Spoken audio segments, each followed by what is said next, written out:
ஃப்ரெண்ட்வுட்ஸ் நேயர்களுக்கு வணக்கம்.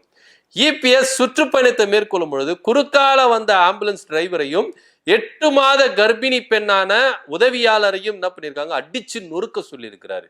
இது நான் சொல்லல, அந்த அடிப்பட்ட ஆம்புலன்ஸ் டிரைவரும் அந்த 8 மாத கர்ப்பிணி பெண்ணும் என்ன பண்ணியிருக்காங்க, கேஸ் கொடுத்துருக்காங்க. இபிஎஸ் சொல்லி தாங்க அடிச்சாங்க, இவங்க மேல நீங்க கேஸ் போடுங்க அப்படின்னு சொன்னதுனால 14 பேர், அதாவது அதிமுக நகரமன்ற செயலாளர் உட்பட 14 பேர் மேல 7 பிரிவின் கீழே வழக்கு பதிவு செய்திருக்காங்க. உண்மையிலேயே இது மிக மிக கொடுமையான ஒரு விஷயம். மக்களுக்காக நான் இருக்கேன், மக்களை பாதுகாக்க போறேன், தமிழ்நாட்டை மீட்க போறேன் அப்படின்னு சுற்றுப்பயணம் மேற்கொள்ளுகிற எடப்பாடி பழனிசாமி மக்களை தன்னுடைய அடியாட்களை வைத்து அடிச்சு நொறுக்கி இருக்கிறாரு. இது ரொம்ப வேதனைக்குரியமான ஒரு விஷயம். அதுவும் 8 மாத கர்ப்பிணி பெண். எப்படின்னு பாத்துக்கங்க, ஒரு 8 மாத கர்ப்பிணிய அடிக்க சொல்லியிருக்காங்க, அடிச்சு அவங்கள துன்புறுத்திருக்காங்க. ஏதோ ஒரு விஷயத்துல அந்த பெண்மணிக்கு ஏதோ ஒன்று ஆயிருந்தா, அந்த குழந்தைக்கு ஏதோ ஒன்று ஆயிருந்தா என்ன ஆயிருக்கும்? காட்டு மிராண்டித்தனமா என்ன பண்ணிருக்காங்க, வாகனத்தை சேதப்படுத்திருக்கிறாங்க, கண்ணாடி அடிச்சு உடைச்சிருக்கிறாங்க, இந்த டிரைவரை தாக்கி இருக்கிறாங்க, அந்த 8 மாத கர்ப்பிணி பெண் உதவியாளரை தாக்கி இருக்கிறாங்க. ஏதோ ஒன்று ஆயிடுச்சு. இபிஎஸ் அவர்கள் என்ன பண்ணுவார்? இதுதான் மக்களை பாதுகாக்கிற ஒரு லட்சணமா, தமிழகத்தை மீட்கிற ஒரு லட்சணமா? இபிஎஸ் அவர்களே நீங்க தான் பதில் சொல்லணும். ஏன்னா வேலூர் மாவட்டத்துல ஆம்புலன்ஸ் குறுக்க போச்சுன்னு சொல்லிட்டு ஒரு அப்பவே எச்சரிக்கை விடுது. அடுத்த தடவை கூட்டத்துக்குள்ள ஆம்புலன்ஸ் வந்ததுன்னா எம்டியா போற ஆம்புலன்ஸ்ல அந்த டிரைவர் பேஷண்டா போவாருன்னு எச்சரிக்கை விடுத்தாரு, மிரட்டினாரு. அப்பவே இபிஎஸ் மேல கடுமையான சட்டம் பாய்ந்திருக்கணும். சோ அதனுடைய விளைவு திருச்சி துறையூர்ல இன்னைக்கு அந்த ஆம்புலன்ஸையும் 8 மாத கர்ப்பிணி பெண்ணையும் என்ன பண்ணிருக்காங்க, தாக்கி இருக்கிறாங்க. உண்மையிலே என்ன நடந்தது அப்படின்னா, வேங்கடத்தூர் பகுதியை சேர்ந்த விஸ்வான்றவங்க என்ன பண்ணிருக்காங்க, 108 ஆம்புலன்ஸுக்கு போன் பண்ணிருக்காங்க. இந்த மாதிரி இங்க ஒருத்தர் வந்து என்ன பண்ணிருக்காரு, மயக்கச்சி விழுந்துட்டாரு, வாங்க சார் அவரை ரெக்கவரி பண்ணணும் வாங்க அப்படின்னு சொல்லி பண்ணிருக்கிறார். ஸோ உடனே என்ன பண்ணியிருக்காங்க, ஆம்புலன்ஸ் டிரைவர் என்ன பண்ணியிருக்காரு, ஒரு உதவியாளரை கூட்டு வந்து உட்கார வச்சு, அந்த அம்மா 8 மாத கர்ப்பிணி பெண், பரவாயில்ல வாங்க உட்காருங்க, ஒரு உயிரை காப்பாற்றணும் அப்படின்னு சொல்லிட்டு அந்த அம்மாவை என்ன பண்ணியிருக்காங்க, முன் வந்திருக்கிறாங்க. போயிட்டு என்ன பண்ணிருக்காங்க, போயிருக்காங்க. அப்போ கூட்டம் நடந்திருக்கு. அந்த போற வழியில தான் இந்த சம்பவம் நடந்திருக்கு. போகும்போதே சார் கொஞ்சம் சீக்கிரம் வாங்க, அவர் ரொம்ப அன்கான்சியஸா போறாரு அப்படின்னு அந்த போன் பண்ணவர் வந்து என்ன பண்ணியிருக்காரு, ரொம்ப துரிதப்படுத்திருக்காரு. இவருனால என்ன பண்ணியிருக்காங்க, ரொம்ப ஸ்பீடா போயிருக்கும்போது வழியில தான் இந்த துறையூர்ல இந்த கூட்டம் நடக்கிறதுனால வழி மறைச்சி வேணும்னு என்ன பண்ணியிருக்காங்க, அடிச்சு நொறிச்சிருக்காங்க. அந்த ஆம்புலன்ஸையும் சேதப்படுத்திருக்காங்க. உபகரணங்கள் எல்லாரையும் என்ன பண்ணி, அது உள்ள இருக்கிற அந்த மருத்துவ ரெக்கவரி உபகரணங்கள் எல்லாத்தையும் என்ன பண்ணியிருக்காங்க, சேதப்படுத்திருக்கிறாங்க. அந்த 8 மாத கர்ப்பிணி பெண்ணையும் தாக்கியிருக்கிறாங்க. ஆம்புலன்ஸ் டிரைவரும் பலமா தாக்கியிருக்கிறாங்க. ஸோ இந்த அளவுக்கு இபிஎஸ் கொடூரமா நடந்து போறாங்க. கட்சியில் இருக்கிறவங்க, கவுன்சிலருங்க, வார்டு கவுன்சிலரு, நகரமன்ற தலைவர் எல்லாருமே சேர்ந்து என்ன பண்ணியிருக்காங்க, பொறுப்புல இருக்கிறவங்க தான் 14 பேர் என்ன பண்ணியிருக்காங்க, அவங்க பேர் மேல கேஸ் போட்டிருக்காங்க. ஏன் இந்த ஆம்புலன்ஸ் டிரைவர் தங்களுடைய உயிரையும் பார்க்காம ஒரு உயிரை காப்பாற்றணும் அப்படின்ற ஒரு நோக்கத்துல தான் அவங்க வந்து என்ன பண்றாங்க, ஒரு சேவை பண்றாங்க. இதை பார்த்து மக்களும் என்ன பண்றாங்க, ஆம்புலன்ஸ்க்கு வழி விடுறாங்க. நம்ம நிறைய விஷயங்கள் பார்த்துருப்போம். ஆம்புலன்ஸ் வந்து வழி விடுவாங்க. இதுல ஒரு சிலர் எம்டியா கூட போவாங்க. அப்ப பாக்குறவங்களுக்கு நம்ம கோபம் வரும். அவங்க பிக்கப் பண்றதுக்காக போவாங்க. அந்த பேஷண்ட்டை ரெக்கவரி பண்ண ஒரு இடத்துல இருந்து கால் வந்திருக்கும். ஸோ அப்போ அவங்க வந்து எம்டியா போனாலும் அந்த ஆம்புலன்ஸ் சவுண்டோட தான் போவாங்க. ஏன்னா அந்த உயிரை காப்பாற்றணும் அப்படின்னு. அந்த பேஷண்ட் உள்ள வந்துட்ட பிறகு கூட ரொம்ப ஸ்பீடா வருவாங்க. ஸோ இந்த மாதிரி தியாகத்தெல்லாம் ஆம்புலன்ஸ் டிரைவர்கள் என்ன பண்றாங்க, எடுக்கிறாங்க. தன்னுடைய உயிரையும் பார்க்காம அவங்க வந்து மற்றவங்களையும் பார்க்கணும், உள்ள இருக்கிற பேஷண்ட்டையும் பார்க்கணும். அவங்களுடைய கான்சன்ட்ரேஷன்லாம் எப்படி இருக்கும் அப்படின்றத நம்ம கொஞ்சம் நினைச்சு கூட பார்க்க முடியாது. அப்படி ஒரு ஒரு விஷயத்த நம்மளால பண்ண முடியுமா அப்படின்னா, அது டிரைவர்களுக்கு தான்.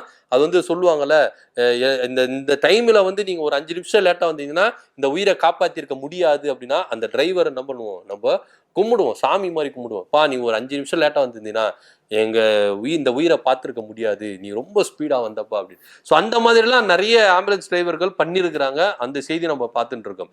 ஆனா இங்க ஒரு உயிரை காப்பாத்த போய், ஏன்னா எல்லாமே ரெக்கார்டு, 108 ஆம்புலன்ஸுக்கு நீங்க கால் பண்ணீங்கன்னா எல்லாமே ரெக்கார்டு, பொய்யெல்லாம் சொல்ல முடியாது. பொய் சொல்லி மாட்டிக்கலாம், ஈஸியா மாட்டிக்கலாம். நீங்க பொய் சொன்னீங்கன்னா, நான் இது மாதிரி இந்த கூட்டத்தை பொழந்துன்னு தான் அந்த ஊர்ல இருக்கிற போய் நான் பிக்கப் பண்ண போனேன் அப்படின்னு சொன்னா மாட்டிப்பாரு. ஏன்னா போன் வந்தது உண்மை, அந்த என்ன இஷ்யூ பதிவு பண்ணது உண்மை, எல்லாமே ரெக்கார்டு, ஆன் ரெக்கார்ட்ல இருக்கு. சோ இத யாருன்னா பொய் சொல்லி யாருன்னா இது மாதிரி பண்ண முடியுமா?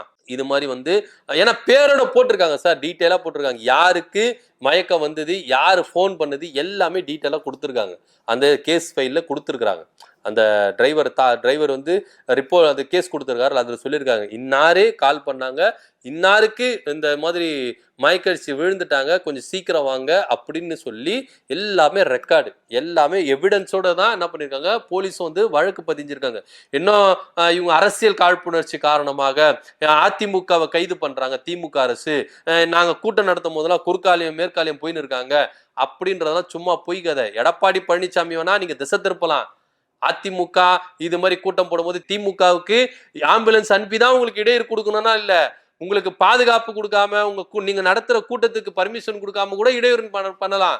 அது அவங்களுடைய மெயினே கிடையாது. அது முதலமைச்சர் பங்கனா இருந்தாலும் ஆம்புலன்ஸ் ஒன்று வந்ததுன்னா அதுக்கு வழிவிட்டு தான் பழக்கம். ஏன் எத்தனையோ நம்ம வீடியோ பார்த்துருக்கோமே, முதலமைச்சர் வரும்போது, இப்போ நம்ம முதலமைச்சர் வரும்போது ஆம்புலன்ஸுக்கு வழி விட்டுருக்காங்க. மவுண்ட் ரோட்ல ஒரு வீடியோல நம்ம பார்க்குறோம், இப்போவும் அந்த வீடியோலாம் இருக்குது. முதலமைச்சர் கான்வாய் போகும்போதே கான்வாயை பொழந்துக்கிட்டு என்ன பண்ணிருக்கு, ஆம்புலன்ஸ் எல்லாம் போயிருக்கு, முதலமைச்சர் வழி விட்டு இருக்கிறாரு.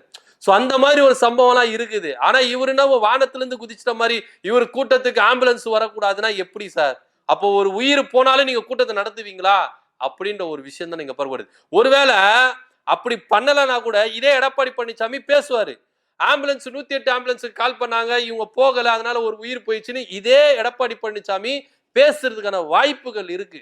ஆனா இப்படி பண்ணாலும் தப்பு, அப்படி பண்ணாலும் தப்புன்னா என்ன பண்றது? அதுதான் இங்க ஒரு கேள்வியா இருக்கு. எடப்பாடி பழனிசாமியோட ஆதரவாளர் அதிமுக இருக்கிறவங்க எல்லாம் எப்படி சொல்றது, ஒரு காட்டு மிராண்டித்தனமா என்ன பண்ணிருக்காங்க, செயல்பட்டு இருக்காங்க. ஒரு 8 மாத கர்ப்பிணி பெண்ணுன்னு கூட பார்க்கல, அவங்களையும் அடிச்சு தாக்கி இருக்கிறாங்க. ஒரு ஆம்புலன்ஸ் டிரைவர், அவங்களெல்லாம் வந்து நம்ம ஹானர் பண்ணணும், அவங்களையும் என்ன பண்ணிருக்காங்க, அடிச்சு நொறிச்சிருக்காங்க. பொது சொத்தை சேதப்படுத்திருக்காங்க, அரசு சொத்தை சேதப்படுத்திருக்காங்க. ஆம்புலன்ஸுக்கு அவங்களுடைய கடமை செய்ய விடாம அவங்களும் என்ன பண்ணிருக்காங்க, தடுத்திருக்காங்க. இது மாதிரி 17 பிரிவின் கீழே என்ன பண்ணிருக்காங்க, கேஸ் கொடுத்தாங்க. இதுக்கு என்ன மாதிரி தண்டனை வரும் அப்படின்னு சட்ட வல்லுநர்கள் சொல்றாங்க. கிட்டத்தட்ட 3 வருஷம் கடும் காவல் தண்டனை கொடுப்பாங்களா, 10 லட்சம் ரூபாய் வரைக்கும் அபராதம் கட்டணும் அப்படின்னு வருதுக்கான வாய்ப்புகள் இருக்குது. இவங்களுக்கு அது மாதிரி கொடுக்கணும் அப்படின்னும் நிறைய பேர் என்ன பண்ணியிருக்காங்க, சொல்லியிருக்காங்க. ஏன்னா ஒரு உயிரை காப்பாற்ற போன ஒரு ஆம்புலன்ஸ் டிரைவருக்கு, ஆம்புலன்ஸுக்கு இந்த அளவுக்கு சேதம் ஏற்படுத்திருக்குன்னா, எடப்பாடி பழனிசாமி ஆட்சி காலத்துல எந்த அளவுக்கு உயிர் சேதம் வரும், யாருக்கெல்லாம் இங்க பாதுகாப்பு இருக்காது அப்படின்றத ரொம்ப நம்ம என்ன பண்ணணும், உற்று நோக்கி பார்க்கணும். எடப்பாடி பழனிசாமி கூட்டம் நடத்துறது முக்கியம் இல்ல, நீங்க கூட்டம் நடத்துறதுல ஒருத்தருக்கும் எந்த சேதமும் வரக்கூடாது. அப்படி எதனா ஒண்ணு நடந்துச்சா அதை தான் நீங்க என்ன பண்ணணும், பெருமையா பேசணும். இங்க நீங்க நான் கூட்டம் நடத்தும் போது குறுக்கால ஆம்புலன்ஸ் போனா, எம்டியா போனா அந்த ஆம்புலன்ஸ்ல இந்த டிரைவர் பேஷண்டா போவாரு, அப்படி வீரவசனம் பேசி கைத்தட்டல் வாங்குறது வேஸ்ட். நீங்க பண்ண ஒரு காரியம், இதுல நிறைய பேர் என்ன சொல்றாங்கன்னா, எடப்பாடி பழனிசாமி மேல வழக்கு பதியணும், அவர் சொல்லிதானே இங்க செஞ்சாங்க, அப்போ அவர் வன்முறையை தூண்டுற விதத்துல பேசியிருக்கிறாரு, அப்போ அவர் மேல வழக்கு பதிவு செய்யுங்க அப்படின்னும் எதிர்ப்பு குரல் வந்திருக்கு. கூடிய விரைவில் அதுவும் பண்ணிருவாங்க அப்படின்னு தான் பேசப்படுது. ஆனா இங்க நகராட்சி மன்ற தலைவர் முதற்கொண்டு கவுன்சிலர் முதற்கொண்டு 14 பேர் மேல 7 பிரிவின் கீழே வழக்கு பதிவு செஞ்சிருக்காங்க. இதுக்கான தண்டனை கிட்டத்தட்ட 3 வருஷம் சிறை காவலும் 10 லட்சம் ரூபாய் வரைக்கும் அபராதம் தருவாங்க அப்படின்னு சொல்றாங்க. இது எடப்பாடி பழனிசாமி தருவாரா? ஏற்கனவே CV சண்முகம் என்ன பண்ணாரு, கேஸ் போட்டாரு, இது மாதிரி முதல்வர் பெயரை யூஸ் பண்ணக்கூடாது அப்படின்னு. உச்சநீதிமன்றத்துக்கு போயிட்டு உச்சநீதிமன்றம் வச்சு 10 லட்சம் அபராதம் கொடுத்தது. அந்த அபராத பணத்தை எடப்பாடி பழனிசாமி தரல, CV சண்முகம் சொந்த பணத்தை தான் கொடுத்தாரு அப்படின்ற ஒரு தகவல் இருக்கு. இப்ப இதுல வேற எடப்பாடி பழனிசாமி மேல இருந்து பஸ் மேல இருந்து பேசிட்டாரு, ஒரு வீர செயலுக்கு இங்க இருக்கிற கீழே இருக்கிற கவுன்சிலர், வார்டு கவுன்சிலர்களும் நகராட்சி மன்ற தலைவர் என்ன பண்ணிருக்காங்க, அடிச்சு நொறுக்கி இருக்கிறாங்க. சோ இப்போ அந்த அபராத பணம் எடப்பாடி பழனிசாமி தருவாரா அப்படின்னு ஒரு கேள்வி இருக்குல்ல. எதுக்குப்பா உங்களுக்கு அவசரம்? அவரு மேல உக்காந்து கைத்தட்டுகள் வாங்கணும், எதனா பேசணும், விசில் அடி வாங்கணும் அப்படின்னு சொல்லிட்டு அவர் வீரவசனம் பேசிட்டு போயிடுவாரு. இங்க கஷ்டப்பட போறது யாரு? அன்னைக்கு அவர் பேசிட்டு போயிட்டாரு, இன்னைக்கு அடிச்சவன் தான் என்ன பண்றான், கஷ்டப்படுறான். அவன் மேல கேஸ் ஃபைல் ஆயிருக்கு. ஸோ இதுக்கப்புறமும் எடப்பாடி பழனிசாமி இப்படிப்பட்ட செயல்களில் ஈடுபடக்கூடாது. ஏன்னா இவரு கூட்டம் போடுறாருன்றதுக்காக அந்த வழியா நாங்க என்ன போகாம இருக்க முடியாது. அப்ப நீங்க என்ன பண்ணணும், ஒதுக்குப்புறமா போடணும், ரோட்ல போடக்கூடாது. மக்களுக்கு இடையூறு பண்ற மாதிரி நீங்க கூட்டத்தை போடவே கூடாது. பொதுமக்களுக்கு இடையூறு இல்லாம நீங்க கூட்டம் நடத்தினாதான் நீங்க மிக சிறந்த தலைவர். ஆனா இவரு எல்லாத்தையும் ஆக்கியூபேட் பண்ணிடுவாராம். ஆனா ஒரு உயிரை காப்பாற்ற போறதுக்கு ஆம்புலன்ஸ் போனா அடிச்சு நொறுக்குவாராம், அங்க இருக்கிற டிரைவரையும் உதவியாளரும் அடிச்சு நொறுக்குவாராம். என்ன இது நியாயம்? கேள்வி கேட்க தோணல. இது ஒரு அநாகரிகமான செயல், வன்மையாக கண்டிக்க வேண்டிய ஒரு செயல் அப்படின்னு நிறைய அரசியல் கட்சி தலைவர்கள் எல்லாருமே என்ன பண்ணாங்க, விமர்சிக்கிறாங்க. ஸோ இதனிடையில அமைச்சர் மா சுப்பிரமணியம் அவர் என்ன சொல்லியிருக்காரு, திருச்சி துறையூர்ல ஆம்புலன்ஸ் டிரைவர் மேலையும் உதவியாளர் மேலையும் தாக்குதல் நடத்தப்பட்டிருக்கு. இந்த சம்பவத்துல யாரெல்லாம் ஈடுபட்டிருக்கிறாங்களோ அவங்க மேல கடுமையான சட்டம் பாயும் அப்படின்ற ஒரு உத்தரவாதத்தையும் கொடுத்திருக்கிறாங்க. அது மாத்திரம் இல்லாம ஆம்புலன்ஸ் டிரைவர்கள் சங்கம் என்ன பண்ணிருக்காங்க, 108 ஆம்புலன்ஸ் டிரைவர் சங்கம் என்ன பண்ணிருக்காங்க, கடுமையான கண்டன போராட்டத்துல ஈடுபட்டு இருக்கிறாங்க. எடப்பாடி பழனிசாமிக்கு இது ஒரு பெரிய டிராபேக். ஏன்னா அவர் வாயை வச்சுன்னு சும்மா இருந்திருக்கலாம். போற போக்குல வீரவசனம் பேசுறோம், நம்மளும் கைத்தட்டல் வாங்கணும், ஏதாவது பேசணும், திமுக மேல எப்படின்னா ஒரு கரையை பூசணும் அப்படின்னு திமுக தான் சதி பண்ணி ஆம்புலன்ஸ் அனுப்புது அப்படின்னு ஒரு டைலாக் ஒண்ணு பேசி வீரவசனம் பேசி இப்போ செம்மையா மாட்டிக்கிட்டாரு. இப்போ ஆம்புலன்ஸ் டிரைவர்கள்லாம் என்ன பண்ணாங்க, இபிஎஸ்க்கு எதிராகவே இருக்கிறாங்க, அதிமுகவுக்கு எதிரான நிலையில தான் இருக்கிறாங்க அந்த சங்கம் முழுக்க. ஏன்னா இன்னைக்கு ஆம்புலன்ஸுக்கு நடந்தது, நாளைக்கு நமக்கே நடந்த என்ன ஒரு விஷயம் அப்படின்ற யோசித்து பார்க்காம இருப்பாங்களா அப்படின்ற ஒரு பார்வையில தான் பார்க்க வேண்டிய ஒரு விஷயமா இருக்குது. ஸோ எடப்பாடி பழனிசாமி செஞ்ச காரியம் உண்மையிலேயே ஒரு வெட்கக்கேடான காரியம் அப்படின்னு தான் பார்க்க தோணுது. இதை பத்தியோட கருத்து என்ன அப்படின்றத கீழே கமெண்ட் பண்ணுங்க. நன்றி, வணக்கம்.